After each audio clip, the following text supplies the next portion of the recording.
আসসালামু আলাইকুম বন্ধুরা, আজকে আপনাদের জন্য নিয়ে এসেছি ঈদ স্পেশাল দুধ মালাই লম্বা সেমাই। এত মজার হয়েছে যে একবার খেলে বারবার খেতে চাইবেন। তো ঘরোয়াভাবে এই রেসিপিটি আমি আপনাদের মাঝে তুলে ধরব। আশা করতেছি আপনাদের সকলেরই খুব ভালো লাগবে। এত অল্প উপকরণ দিয়েই মজাদার। চলুন শুরু করি কিভাবে সহজেই বানানো যায় রেসিপিটি। এখানে কাজু বাদাম, কাঠবাদাম, কিশমিশ, নারিকেল আর লম্বা সেমাই 1 প্যাকেট, তার জন্য 1 লিটার দুধ। তো আমি এদিকে চুলা ধরিয়ে দিয়েছি। এখন দুধটা হালকা করে গরম করে নেব। আপনারা চাইলে কিন্তু সেমাইটা হালকা ঘি ভেজে তারপরে নিতে পারেন।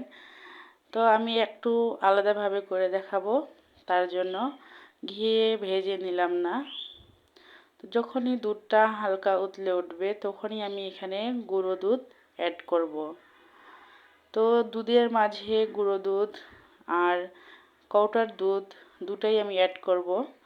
এর ফলে দুধটা আরও ঘনত্ব হবে আর খেতেও লোভনীয় লাগবে। তো আমি 1.5 টেবিল চামচ গুঁড়ো দুধ ব্যবহার করব এখানে। তো আমি দুধের মধ্যে কিন্তু আস্তে আস্তে গুঁড়ো দুধগুলো মিশিয়ে নেব।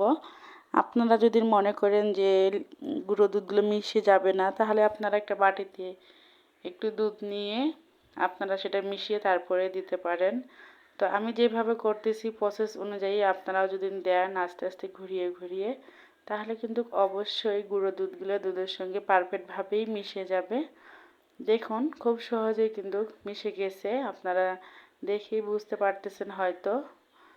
তো আমি এখন আবারও 1/2 টেবিল চামচ দুধ দিয়ে দিব।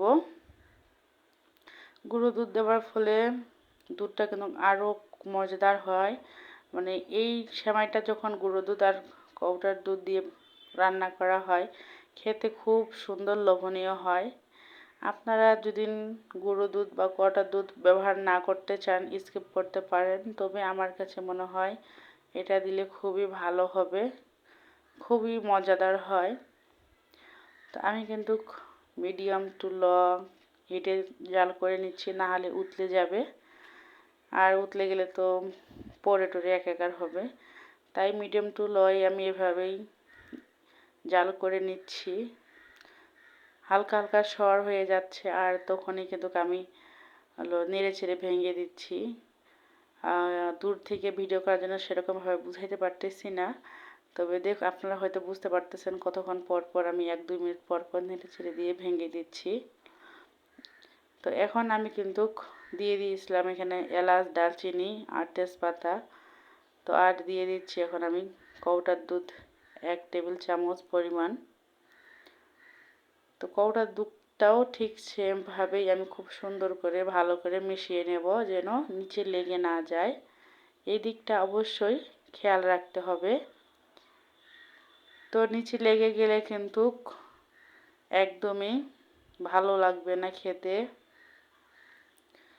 তো আমি ভালো করে নেড়েচেড়ে মিশিয়ে নিচ্ছি, দেখেই বুঝতে পারছেন যে মেশানো হয়ে গেছে পারফেক্টভাবে। তো আমি সামান্য 1 চিমটি পরিমাণ লবণ দিয়ে দিলাম, যেন স্বাদটা মানে স্বাদ হলো চিনির যে ব্যালেন্সটা সেটা যেন পারফেক্টভাবে ঠিক থাকে এর জন্য। তো আপনারা যেরকম ইচ্ছা মতো মিষ্টি খেতে পছন্দ করেন ঠিক সেভাবেই দিবেন। আমি আমার ইচ্ছা মতো দিলাম। আমি যেমন মিষ্টি খেতে পছন্দ করি, তো তাই আমি 2 টেবিল চামচের একটু কম পরিমাণ চিনিটা ব্যবহার করেছি। তো আপনারা চাইলে কম বা বেশিভাবে এটা অ্যাড করতে পারেন আপনাদের স্বাদ মতো আর কি, যেমন মিষ্টি খেতে পছন্দ করেন। তো আমি কিন্তু খুব ভালো করেই জাল করে নিচ্ছি, দেখুন।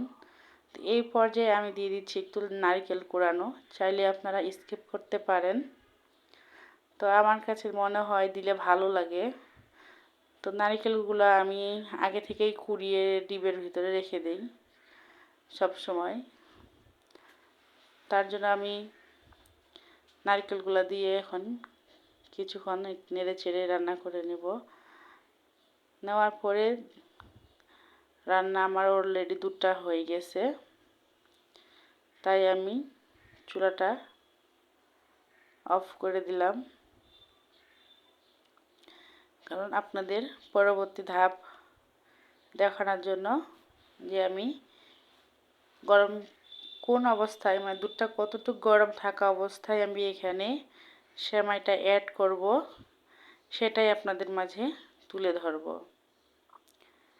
তো একটুখানি যখন দুধটা একটু ঠান্ডা হয়ে আসবে, চুলাটা বন্ধ করার কিছুক্ষণ পর, তো সঙ্গে সঙ্গে দিলে কিন্তু সেমাইটা লাচ্ছা সেমাইয়ের মতো একদমই নরম হয়ে যাবে। তার জন্য কিন্তু সঙ্গে সঙ্গে সেমাইটা দেওয়া যাবে না। আর আপনারা যদি ভাবেন যে আমরা লাচ্ছা সেমাইয়ের মতনই খাবো, তাহলে চুলাটা বন্ধ করার সঙ্গে সঙ্গেই আপনারা দুধটা দিতে পারেন। তো যেহেতু আমি লাচ্ছা সেমাইয়ের মতো একদম নরমভাবে খাবো না, তার জন্য আমি একটুখানি মানে 3-4 মিনিট পর দিয়ে দিলাম। তবে দুধ কিন্তু একদমই ঠান্ডা হয়নি, দেখেই বুঝতে পারতেছেন দুধের উপরে ভাপ বেরোচ্ছে।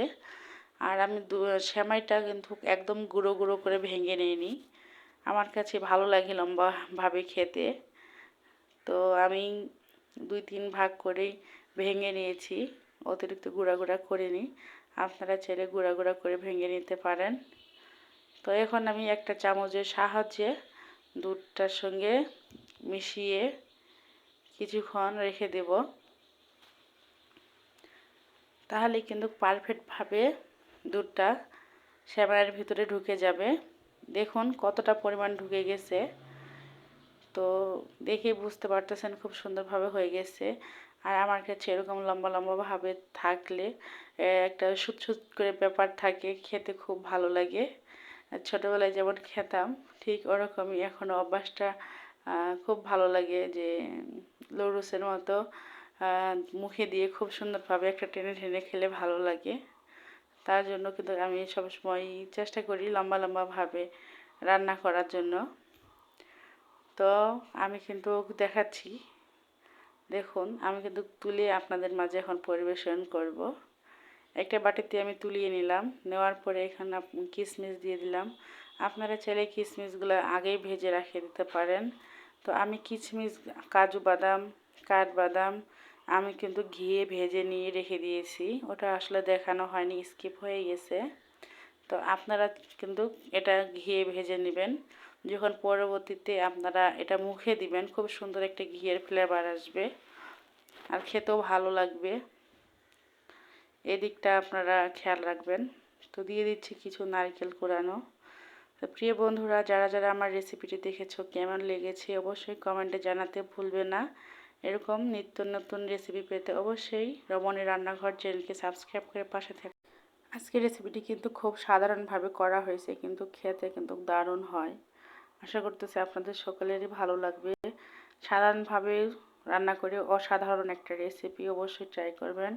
আজকের মতো বিদায় নিচ্ছি, আল্লাহ হাফেজ, সবাই ভালো থাকবেন। আসসালামু আলাইকুম ওয়া রাহমাতুল্লাহ।